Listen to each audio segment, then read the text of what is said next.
The mission is deeply indebted to the officers of the government of India, the Dalai Lama of Tibet, officials of his cabinet, and the Chinese government. It was solely through their cooperation that this trip was made possible. The undertaking originated at Gangtok, Sikkim, where the political officer for Bhutan, Sikkim, and Tibet has his residency and administrative office. Travel to Gyansi was slow and tedious over the Himalayan barrier. From there, the only formidable obstacle was the crossing of the Brahmaputra River, after which they arrived at Lhasa, the hub of Tibetan life. The two American officers stayed 3 months in Lhasa, continued to Jakundo, and then on to Lanchao in the Kansu province of northern China. They covered an approximate distance of 1,300 miles, which measured in time meant over 100 days in the saddle. Just prior to our departure from Sikkim, we displayed the gifts sent by the President of the United States to the Dalai Lama of Tibet. At the British mission to bid us Godspeed were Sir Basil Gould, British political officer, Prime Minister Bhutan, Rani Dorji, and the daughter of the Maharaja of Sikkim.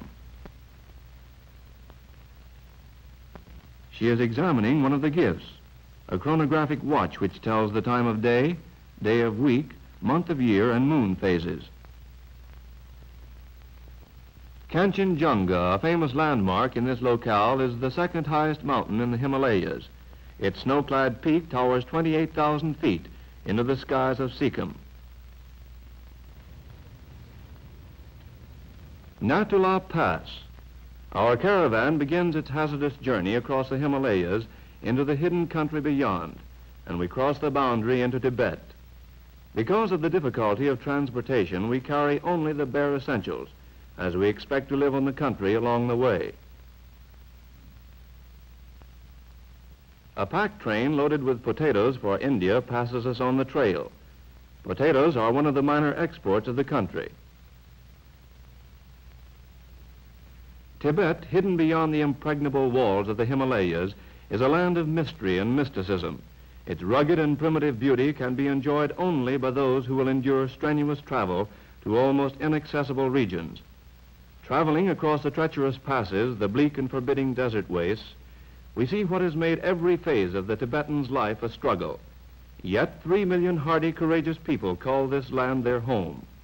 In some sections, they live almost entirely on a diet of meat, and only the privileged families can enjoy barley, as that food must be transported under great difficulties from the distant valleys.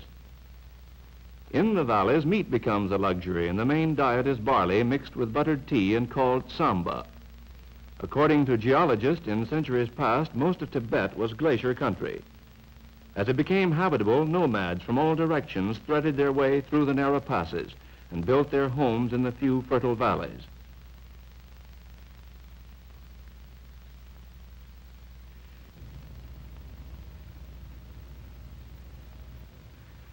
The first overnight stop is at Chembitung. The British have established travelers' quarters for 13 days along the road into the interior. These stations are spaced 1 day's travel apart. All transportation is on foot or by riding animal. The trails of Tibet are too narrow for wheeled vehicles, even if they attempted to use them.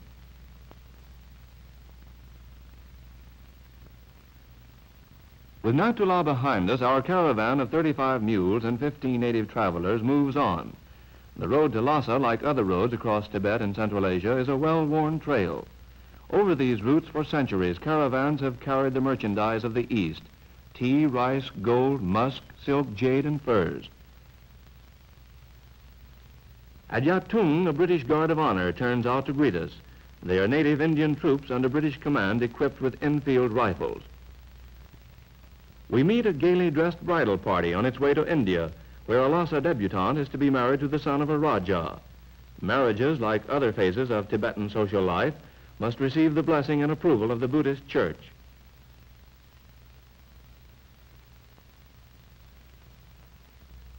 After a slight rest at Yatung, we are given a send-off by the Honor Guard.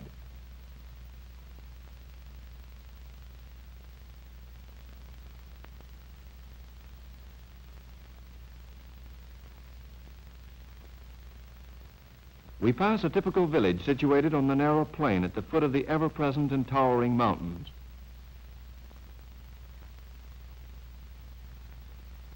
The tallest one, 24,000 feet high, is called Chomolhari, meaning Queen of the Snows.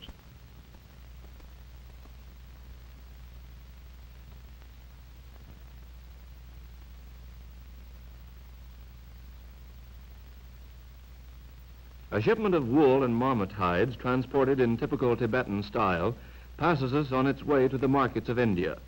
Wool is the chief export and principal source of revenue. The wool is traded to India for manufactured goods and to China and neighbors on the east for porcelain, horses, precious satins, and brocades. On the 13th day, we reach Gyansi, the last British trade and mail post on the road to Lhasa, and are met by an honor guard of sepoy mounted infantry. Our American flag and the British flag are raised together in a gesture of friendship.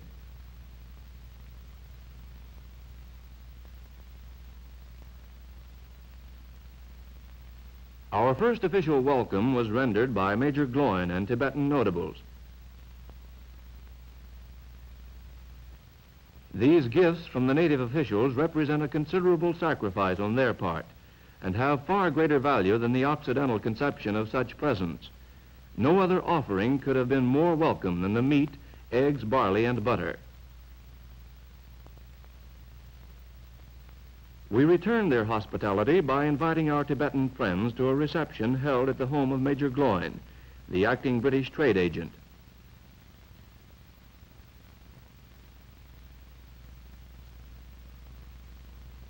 The throaty wail of the ceremonial horns herald the opening of the annual ritual called Rinzi Tare, the most important ceremony at Gyansi Monastery. This, like all other religious ceremonies, is dramatic proof to the people that the priests of the Lama Church have overpowered and subdued the evil spirits. This particular pageant makes a bid for prosperity during the coming year. By the time we witnessed the ceremonies at Gyansi, we began to feel that religion is the predominant influence that controls the people of this vast land. The wizard priests, wearing beautiful robes of Chinese brocade hundreds of years old and elaborate headdresses crowned with ornamental coiled serpents, engage the evil spirits, eventually overpowering them, thereby assuring the people of continued prosperity. Our charming host, the abbot administrator of the monastery. The skeleton dancers representing evil spirits who assail helpless mankind.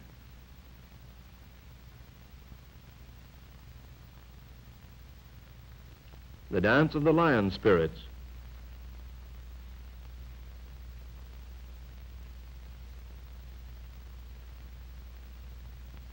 And the dwarfs, representing the friendly spirits of India. Major Gloin's honor guard gives us a military send-off.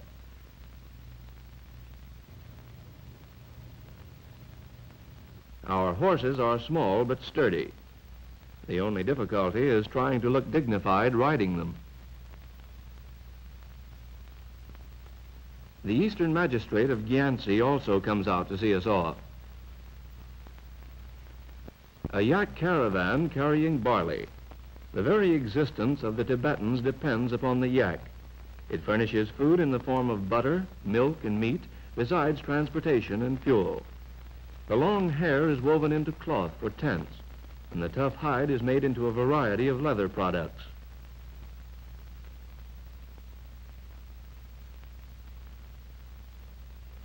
Our travel on fairly even ground was short-lived, and we start our ascent into difficult and mountainous sections. Riding up to Karula Pass, one of the last barriers before Lhasa. At the summit, prayer flags whip in the wind. Every pass is adorned with flags like these. One of our escorts puts up a flag of thanksgiving to the mountain gods for a safe crossing, and we begin the descent into the valley. We cannot praise too highly the animals of this country. Their appearance belies their sturdiness, and they are capable of carrying amazing loads. They're considered the most sure-footed in the world, and often we entrusted our lives to their instinctive sense of balance.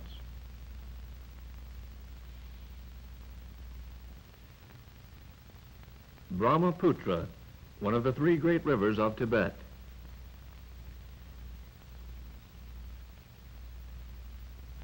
We are met by officials to expedite our crossing. All along the route, the Tibetans had been advised of our coming and have given us a welcome of honor. Wool caravans and pack trains are ferried across in long, flat-bottomed barges. Crossing the river is as difficult as most other transportation problems. The animals, bewildered and stubborn, must be coaxed, coerced, and physically shoved into the ferrying barge. In the rainy season, the boatmen cannot maneuver the unwieldy barges, and transportation depends upon the coracle, a small tub-like boat made of willows and covered with skin. However, during this time of the year, only the privileged passengers ride in them. The clumsy barges, with their heavy loads, are tediously rowed across with the help of eddy currents.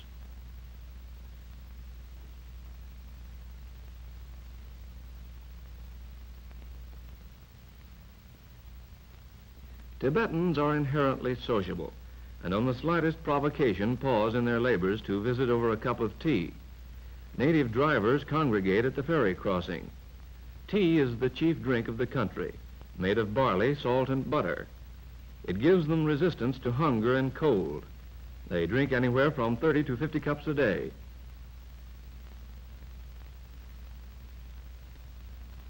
A monk who became our permanent guide presents us with greeting scarves from the Dalai Lama and a letter from the Foreign Office. The scarf is the Tibetan's calling card. During our stay, we exchanged hundreds of them.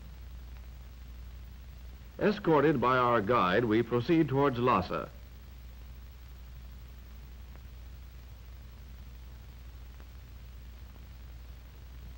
Two miles from the city of Lhasa, the American officers, Captain Brooke Dolan and Major Ilya Tolstoy, are welcomed by British, Chinese, and Indian notables, and the official representatives of the Church and State of Tibet. Later, at the Tibetan reception, we are presented with gifts from the Dalai Lama and his court, ceremonial scarves, rice, and tea.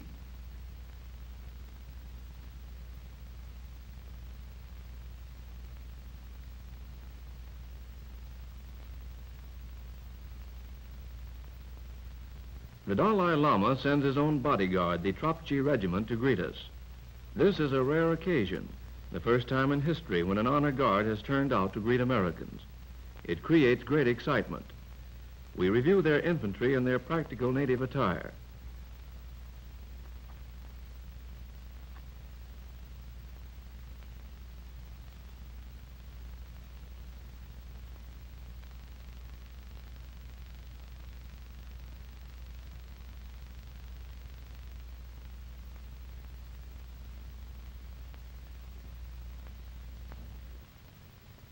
As we approach the city, we enjoy our first glimpse of the magnificent 17th century winter palace of the Dalai Lama, and on a nearby hill, the temple of the healing Buddha. Through the west gate with its Chotan-peaked dome pass monks from remote lamaseries, natives, pilgrims, merchants, and traders.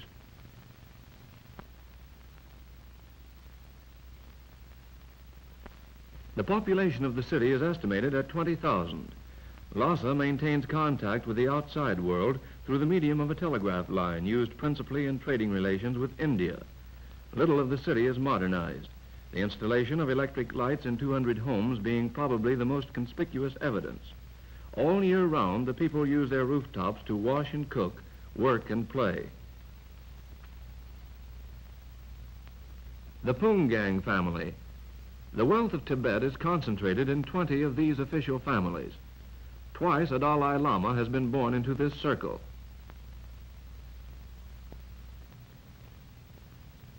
The father is a cabinet minister, and his son's wife, shown carrying her baby daughter, was an Indian princess before her marriage. Frequently, families engage the services of priests to pray solely for them.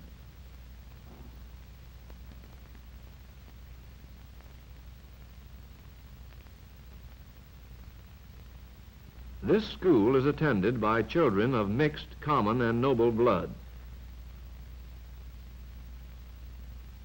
It is conducted by a monk who is also the telegraph operator.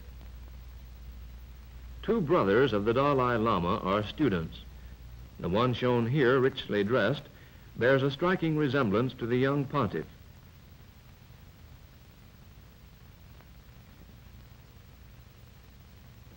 These uniquely dressed men are Nakpas, or Tibetan sorcerers, not recognized yet tolerated by the church. Their strange drums and bells are supposed to drive away the devil. They wander to all corners of the country invoking the spirit of an Indian wizard who came in the 8th century and delivered the Tibetans from the devils who allegedly tormented them.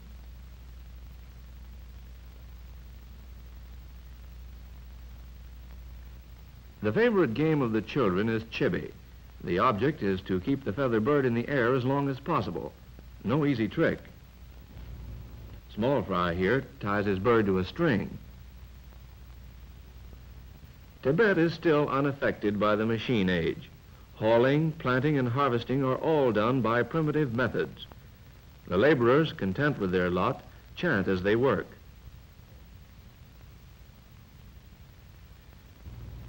The Kamba dancers roam about Tibet in troops, living on the bounty of their audiences. They give performances in the small villages, in the streets, at the homes of the wealthy, and anywhere they can find spectators to contribute. This particular troupe is considered the most talented in all Tibet and came to Lhasa for the 5 weeks of the New Year festival.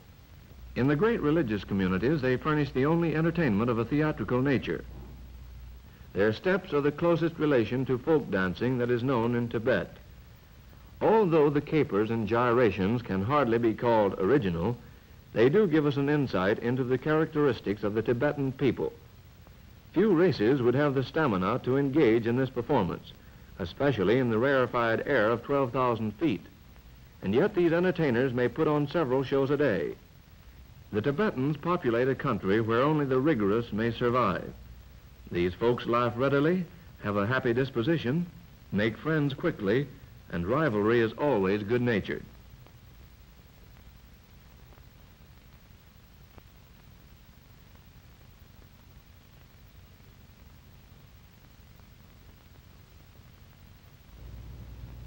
The grand finale of their performance is the free-for-all competition of the leading dancers. They choose their own style and give it their all.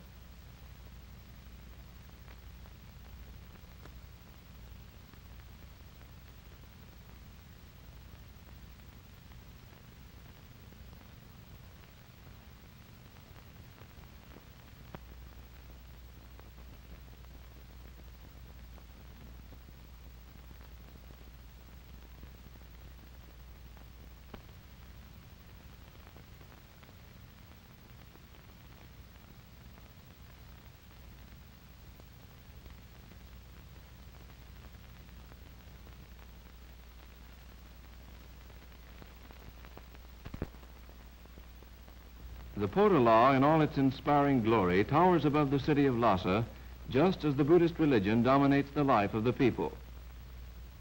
Under its gold-encrusted roofs are the tombs of the previous Dalai Lamas in jewel-studded sepulchres.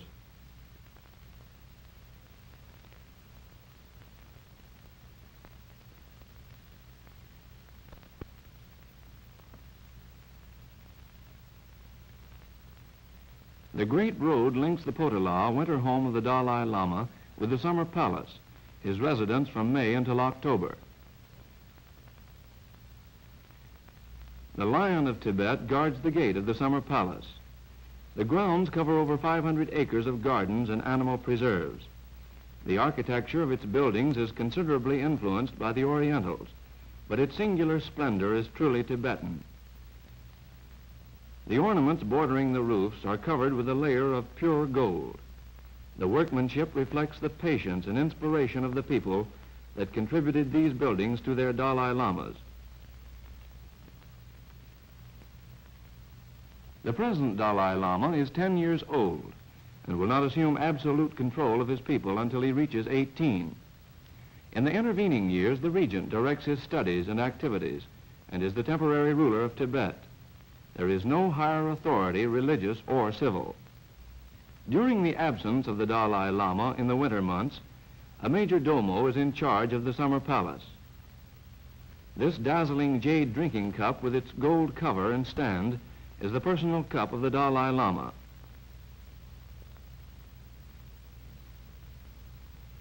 Our guide stands before a cloisonné elephant, which was presented many years ago to a former Dalai Lama by a member of the Chinese nobility. These are gifts that were presented to President Roosevelt by His Holiness the Dalai Lama. These exquisite religious tapestries, known as tankas, are unrivaled for their detailed handiwork.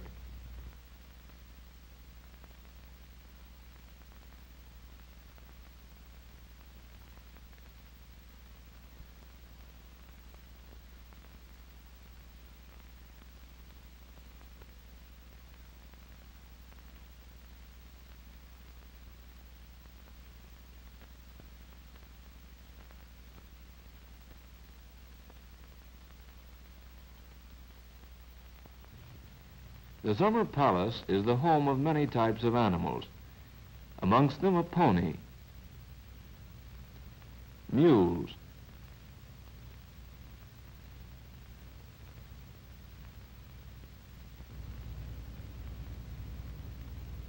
a spotted pony, a deer, a wild ass,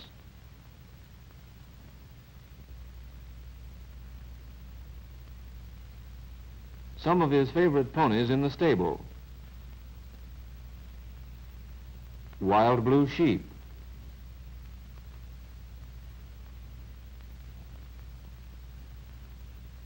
camels which have been relieved of further labor,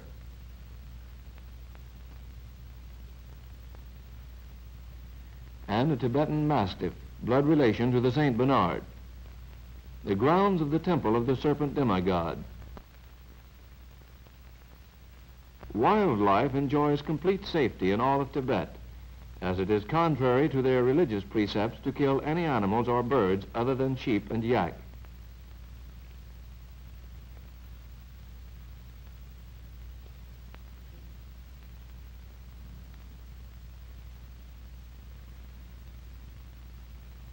Traveling according to custom, with their servants preceding them, the cabinet ministers are coming to a party at the British Mission, where we enjoyed the hospitality of Mr. Ludlow. Servants help their masters dismount.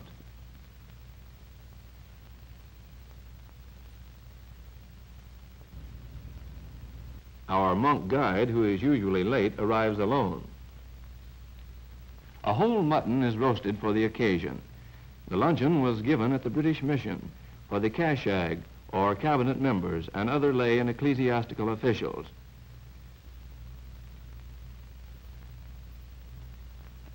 During the luncheon, we asked the 3 cabinet members to pose for their pictures.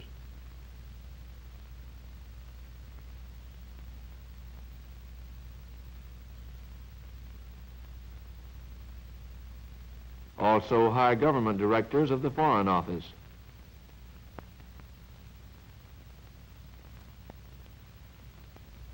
Lay officials.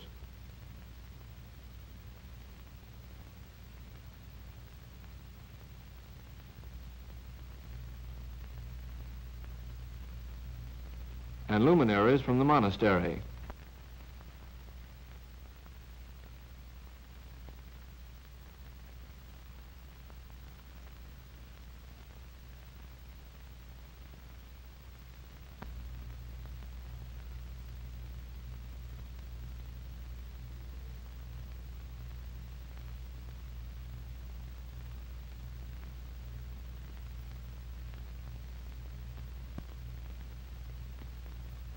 With typical Tibetan pomp, our guests take their leave.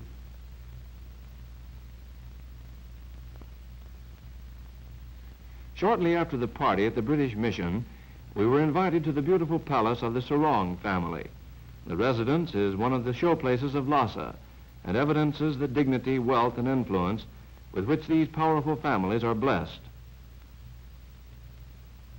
We were presented with an Upso, a cute little Tibetan terrier, which became our mascot. Although Tibet is isolated from what we consider the civilized world, we found a highly developed culture. People conduct themselves with dignity and restraint. Their features are finely proportioned, and the women are strikingly attractive.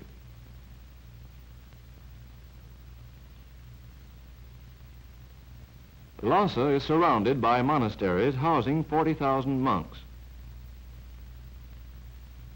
We are here being shown through the Sera monastery, which itself provides living quarters for 6,000. We are preceded by Provo monks with their padded shoulders.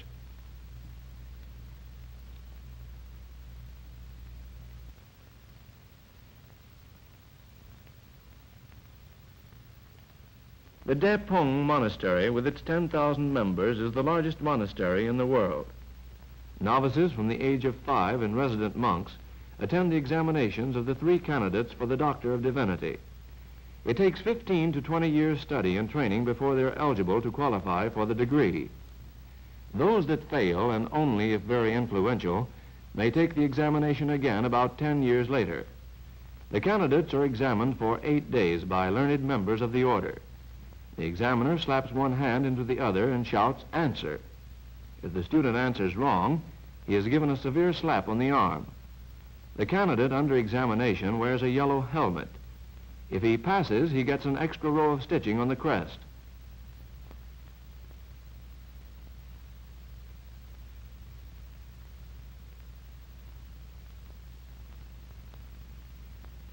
The monks take over the city for the 5-week festival of Lhasa, or New Year, 20,000 coming from the great monasteries. But to ensure law and order among the fun-loving Tibetans, Provo monks with long poles keep the unruly in line. These members of the Pung Gang family are wearing the finery for the New Year festival.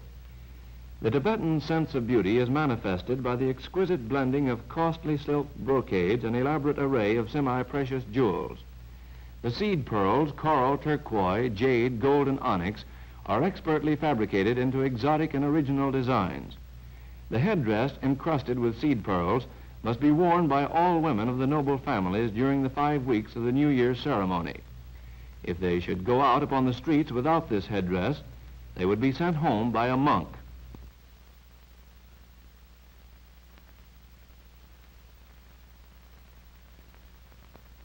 Families from the 7th grade of nobility on up are leaving the Potala after paying homage to the Dalai Lama as temporal ruler. Nobody lower than the 7th grade of nobility is allowed an audience. The opening ceremony of the New Year is the reenactment of a legendary battle. The Tibetans are great lovers of tradition and legends. During the festival, they find many opportunities to pay respect to their forefathers. The soldiers are wearing the armor of the 16th, 17th century. The exceptionally dry air of Tibet has preserved the armor perfectly. Even the chamois links between the plates of mail look like new.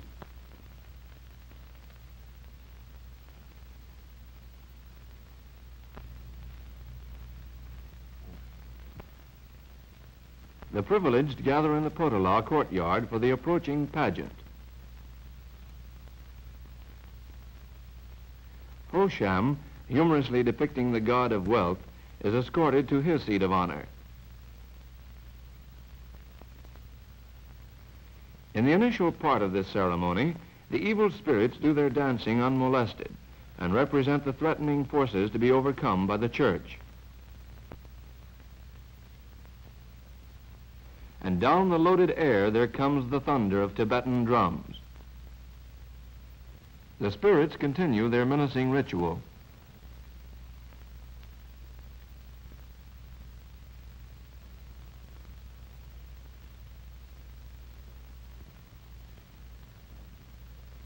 Every year, this little skit is presented reenacting a dream of the late Dalai Lama, in which an old man overpowers a tiger, thereby proving the indomitable strength of humanity.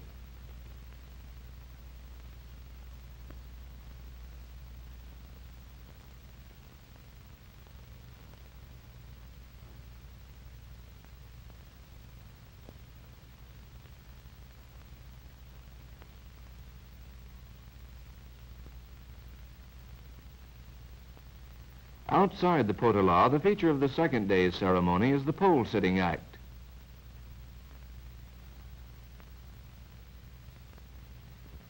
The rug on the ground symbolizes suffering mankind. Ghouls dance around it, but the spirit is protected by the powers of the lamas.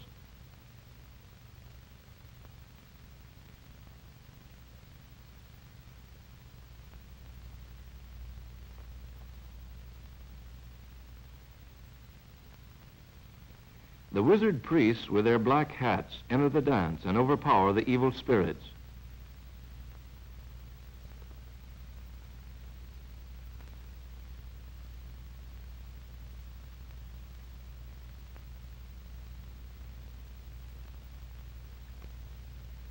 Here the rug symbolizes the enemies of the church. An evil spirit that has been coerced by the wizard priests performs around this figure. In the center are the heart, lungs, liver, and intestines of the enemy, which are hypothetically torn from the body and thrown into a cauldron of boiling oil and wine and dramatically destroyed.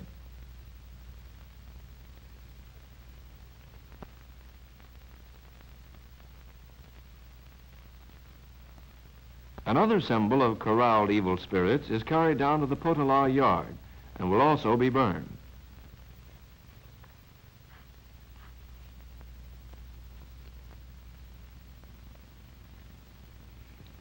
The regent and his escorts are en route to visit the oracle.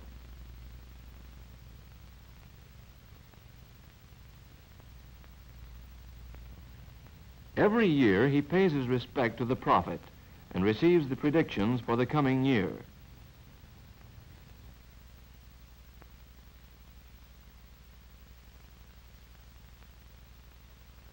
The regent, with his colorful entourage of civil and church nobility, returns to Lhasa after receiving the augury from the oracle. The nobleman's affiliation and rank can often be determined by their headdress.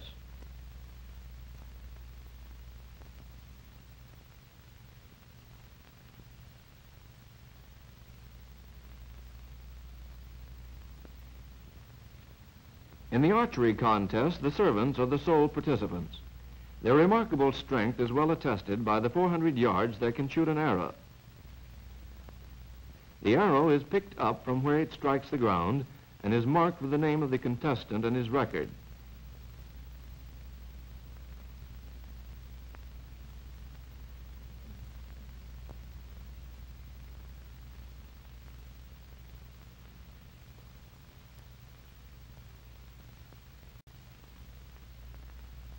Monk provosts are still kept busy maintaining order.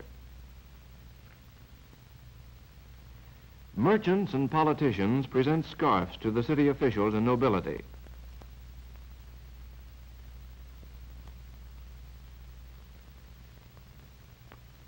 And then the officials and noblemen pay homage to representatives of the regent.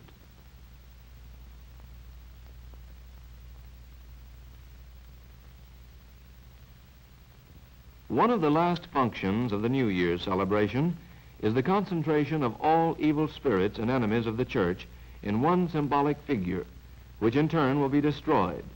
From a vantage point overlooking the potala grounds, the regent, present ruler of Tibet, witnesses the pageant. The last event of the New Year's festival is the annual cavalry show. For this occasion, the noble families must furnish 6 to 15 men and horses, depending on their official position. The riders must be appropriately armed, clothed, and mounted.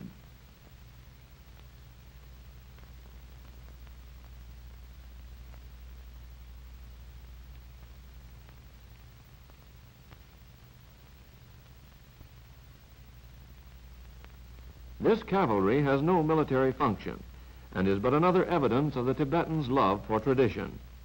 These costumes are the very same ones that were used several hundred years ago by the men who protected their country. The appearance and performance of the participants at this contest are judged, and much of the sponsoring nobleman's prestige depends upon the results of this ceremony.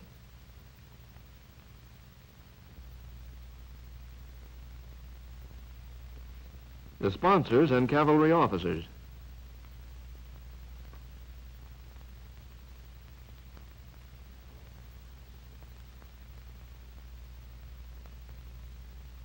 The following day, each rider, still heavily clothed and mounted on a small, fleet pony, races down the field course.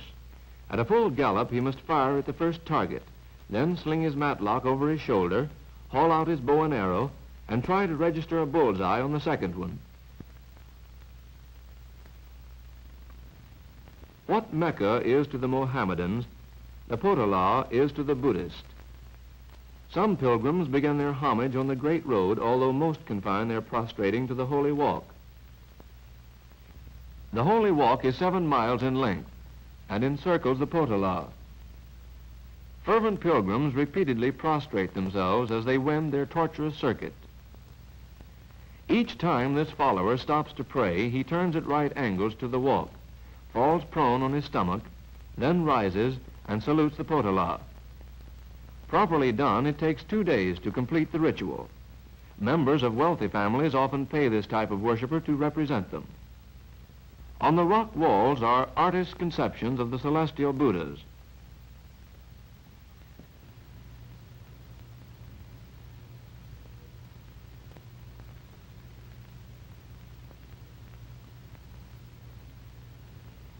The little tunnel detours lend greater significance to their trip.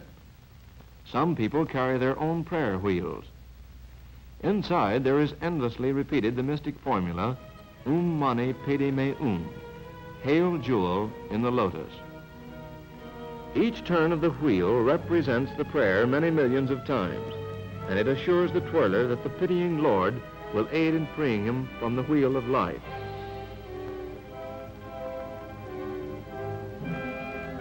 The prayer wheels recessed in the stone walls are for the benefit of those who do not carry their own.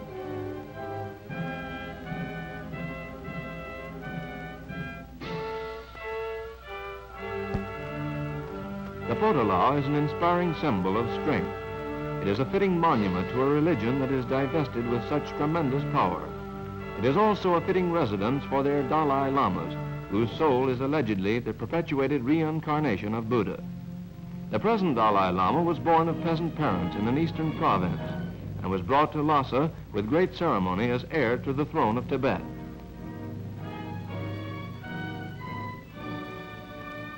Nature presented Tibet with the ideal focal point for Buddhism. Isolating that tempestuous section of our earth, she bestowed upon it all the power, splendor, and inspiration that could be conceivably united into one boundless land. The timeless symbol of this majesty and power is their Dalai Lama. He is the absolute deity of an almost unknown civilization and culture.